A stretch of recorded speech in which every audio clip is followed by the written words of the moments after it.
En Buenaventura viven a cerca de 400.000 personas, en su mayoría afrodescendientes. Tiene el puerto más importante del Pacífico colombiano. Sus habitantes viven en una situación de extrema pobreza, por lo que se convierte en una región con un alto porcentaje de vulnerabilidad infantil. Debido a la falta de presencia del Estado, los servicios públicos son pésimos, el alcantarillado y el acueducto, y las viviendas en su gran mayoría son de madera. No hay fuentes de empleo y la educación no es buena.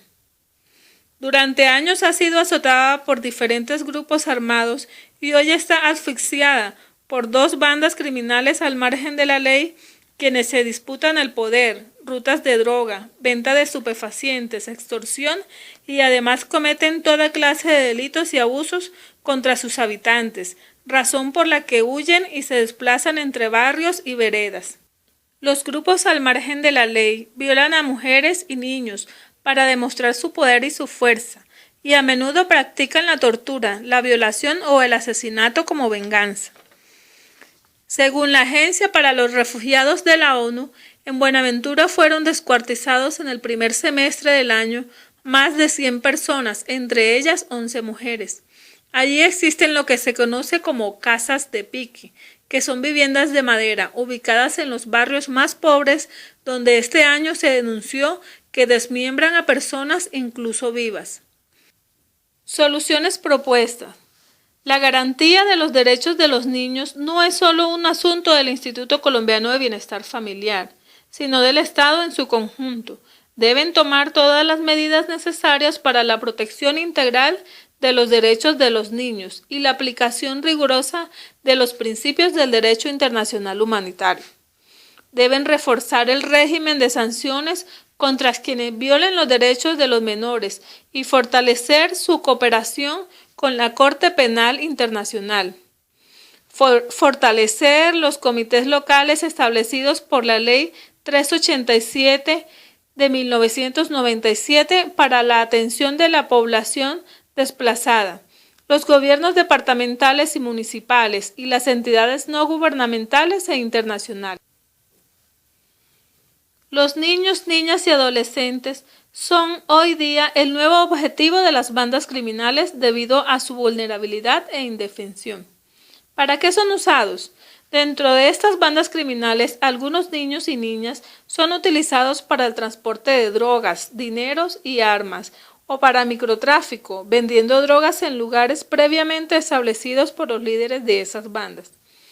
Los adolescentes son utilizados como informantes, quienes avisan de los movimientos de las autoridades o de los miembros de las bandas rivales.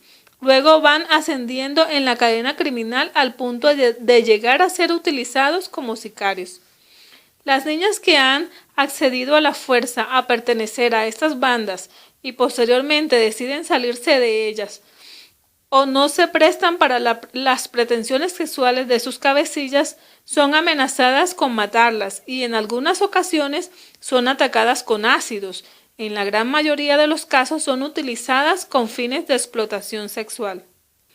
Por el contrario, la mayoría de jóvenes que pertenecen a este tipo de delincuencia no están allí a la fuerza, pues en la banda se sienten bien porque reciben un incentivo económico, participan de fiestas, etc.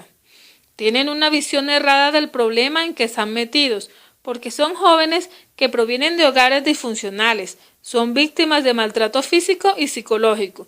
Sus padres no tienen recursos económicos para suplir las necesidades básicas y la falta de oportunidades para acceder a la educación, a causa de la pobreza en que viven.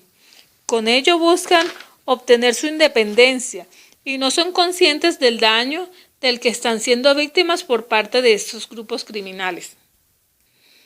El Instituto Colombiano de Bienestar Familiar informó que en el año 2000 el 37% de los 20.000 menores de edad vinculada a procesos en juzgados de menores y promiscuos de familias están privados de la libertad sin definir su situación jurídica.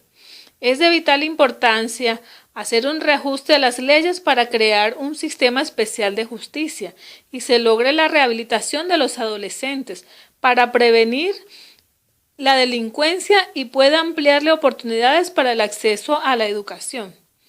Los docentes jugamos un papel muy importante en la formación y guianza de estos niños, niñas y adolescentes, a través de orientación y programas educativos que fortalezcan su desarrollo personal, social y moral, y por consiguiente tengan una convivencia en paz.